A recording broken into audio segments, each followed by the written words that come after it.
dt. As a scenario, we have used Paddy prediction. So as a supervised learning algorithm, I'm using linear regression to do the prediction to train my dataset. Yeah, so as a data source, we found a data set from the USOI machine learning repository regarding the Paddy yield. So our object is to predict the Paddy yield in kilograms. So many features, many things effect on that. So inputting those things, we are going to predict the Paddy yield. Okay, so to evaluate these algorithm, I'm using the matrix, the MAE, RMSE, and R2. Yeah. So first of all, I have installed the relevant libraries which I need to proceed further. That is the NumPy, Pandas, Seaborn, and the Metabole library for PyPlot, and a few more other libraries also. Yeah. Next, this is a small uh, helper section to find out the SK because there are different SKLearn versions. Uh, to figure it out, we have used, I made the RMSE calculation robust, so code works in different environments also. And next here, I'm loading the data set as you can see, and then the shape of the dataset is here, the number of rows and the columns.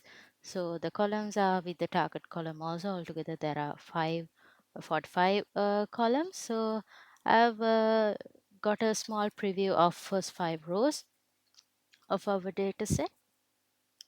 Yeah, and then here the basic data checking is happening. That is uh, we check with the missing data values, the duplications, and those things. So with that, we have come up with a diagram about how the target value has been distributed. So it can be said that it is a balanced data set to this diagram. As you can see, there are not really high values also in the target data set. So all are like somewhat some sort of a balanced data set. So that's the idea we could get. And then for the numeric features, I have done a small correlation analysis, and with that, the heat map is generated. So with the heat map, we can get the idea about what are the top targeted related numeric features that effect on the output. Yeah. Then we have split the features as the categorical and numerical features and split the data set as well. So in the pre-processing pipeline, what I've done is there are null values as well. So in that cases for numerical features, we have got the median value for those things. And for the categorical, we have taken the most frequent category to those null categories data rows.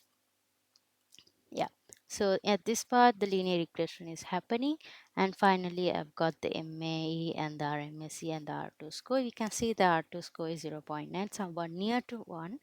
So it can be said that it's a good model.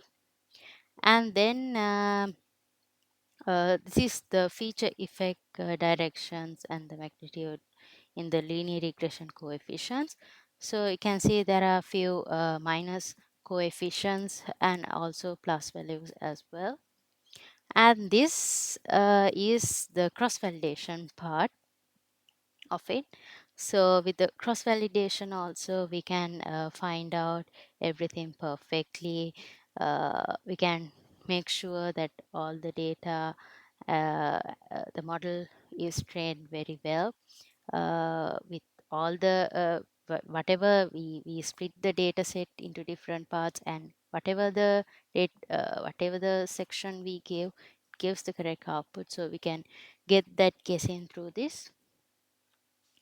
And this is finally the predicted and the actual plot. We can see it's always aligned with this with 0. So I think it's it gives a good output. And this is the residual analysis. This is the residual and the predicted answers. We can see everything falls around 0, which is a good point. Yeah. So with that being said, I'll finish off my explanation about linear regression. Thank you.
Paddy yield prediction.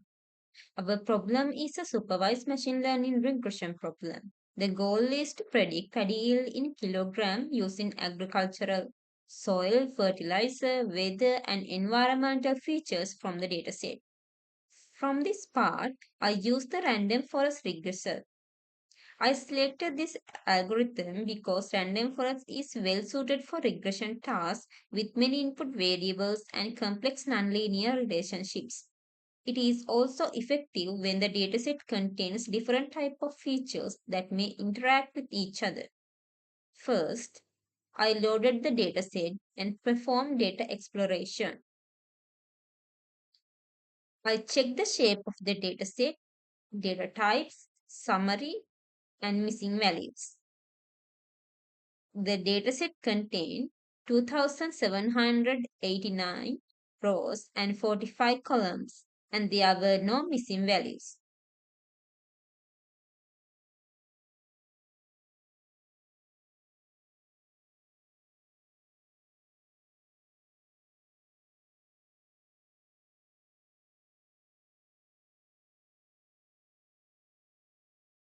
Then I carry out preprocessing. I clean the column names, separated in input features and target variable, and identify categorical and numerical columns.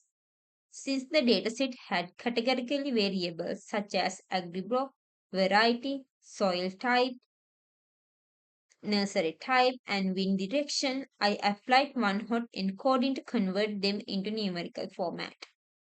I also used an imputation pipeline for robustness, even though the dataset had no missing values. After pre-processing, I split the data into training and testing sets using an 80-20 ratio. Then I trained the baseline random forest model on training data and evaluate it on the test data. For evaluation, I use regression metrics, mean absolute error, root mean squared error, and R squared score. The baseline random forest model achieved an MAE of about 632.61, RMSE of about 887.05, and R squared score about 0.9903. These values indicate that the model performed very well and explain about 99% of the variation in paddy yield. Next, I performed hyperparameter tuning using randomized search CV to improve the model. The best parameter include 200 trees, a maximum depth of 10, minimum sample split of 10, minimum sample leaf of 1, and maximum features set to square root. The tune model shows slightly better RMSE and R squared value, but MAE become worse. So the tuning gave mixed results.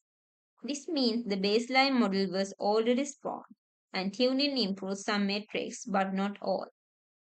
I also analyzed feature importance to understand which variable had greatest influence on the prediction. Some of the most important features were LP many field in tons, pest 60 days in milliliter, and seed rate in kilogram, hectares, and DAP 20 days. This suggests that field production factors, pest treatment, seed rate, land area, and fertilizer use play a major role in predicting paddy yield. In conclusion, random forests perform extremely well for this dataset and proved to be a strong model for paddy yield prediction. Hello everyone, I am Pereira LKST. In this project, my contribution was implementing the k-nearest neighbor or KNN model to predict paddy yield using the given dataset. First, I loaded the dataset and exploit using function like shape, head, and info. Um, the dataset contained 2,789 rows and 45 columns with both numerical and categorical features. The target variable in this dataset is paddy yield in kilograms. Next, I separated the dataset into input features and target variable. I assigned the paddy yield column to Y and the remaining columns to X. This separation is important because the model uses input features to predict the target value. After that, I performed a train test split where 80% of the data is used for training and 20% of data is used for testing. This allows us to evaluate the model using unseen data. Then I apply data preprocessing. Since the data set contains both numerical and categorical features, preprocessing was necessary. For numerical data, I handled missing value use mean imputation. Then I applied standard scaler for feature scaling. For categorical data, I handled missing value using the most frequent value. Also, I remove low important features in this data set. Model training. Next, I create the model using k-neighbors regressor and combine it with pre-processing pipeline. Then I train the model using the training dataset. KNN works by finding the nearest neighbors and using their values to make predictions. After training, I evaluate the model using three metrics: mean absolute error, root mean squared error, and R-square score. The model achieved high R-square score, indicating the predictive performance. To improve performance, I tested different values of K such as 3, 5, 7, 9 and 11. Then I used to grid search CV to automatically find the best parameter. This helped improve accuracy and optimize the model. I used two visualization. Actual was predicted graph to compare predictions with real values.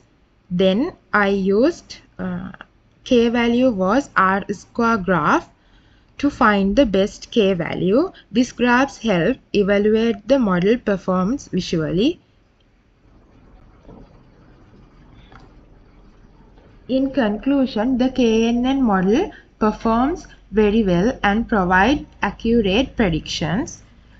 This is my part, and thank you so much.